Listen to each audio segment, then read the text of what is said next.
सांगली महापालिकेत राष्ट्रवादीमधील वाद चव्हाट्यावर. स्वीकृत नगरसेवकांच्या नावावरून राष्ट्रवादीत पडले 3 गट. स्वीकृतच्या नावांना नगरसेवक करण जामदार यांचा महासभेत विरोध, तर राष्ट्रवादीचे गटनेते मैनुद्दीन बागवान यांनी यादी वाचण्याची केली महापौरांना विनंती. राष्ट्रवादीतील विरोधामुळे महापौर धीरज सूर्यवंशी सुद्धा गोंधळले.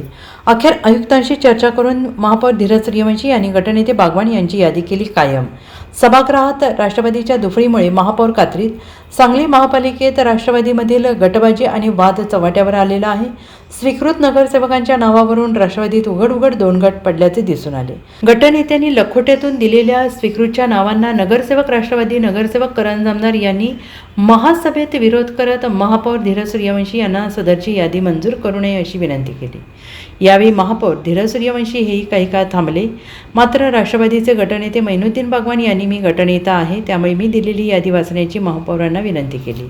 राष्ट्रवादीतील नावांच्या विरोधामुळे महापौर धीरज सूर्यवंशी सुद्धा काहीसे गोंधळले.